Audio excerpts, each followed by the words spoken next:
મહુવા વહીવટીતંત્ર તરફથી coastal area પર આવેલા 13 ગામોમાં વર્ગ 2ના લાયસન્સ અધિકારીની નિમણૂક કરી છે.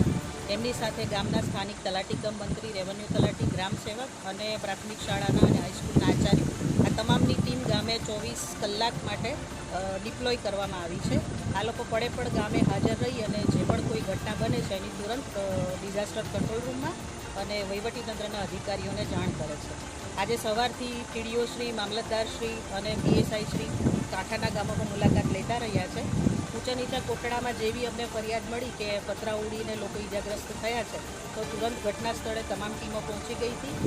ઈજાગ્રસ્તોને સારવાર આપવાનું ચાલુ કરી દેવામાં આવ્યું અને જ્યાં ઘરના પતરા ઉડી ગયા છે ને એ ગામમાં બીજા જે ઝૂંપડામાં કે કાચા મકાનોમાં વસવાટ કરતા હતા એવા લોકોને સમજૂત કરીને સુરક્ષિત સ્થળે આશ્રય સ્થાનોમાં ખસેડવામાં આવ્યા છે. એ સિવાય જે સગર્ભા મહિલાઓ છે જેમની ડ્યુ ડેટ નજીકમાં છે એવી મહિલાઓને પણ સમજૂત કરીને નજીકના પીએચસીમાં અથવા તો સિવિલ હોસ્પિટલમાં શિફ્ટ કરવામાં આવી છે.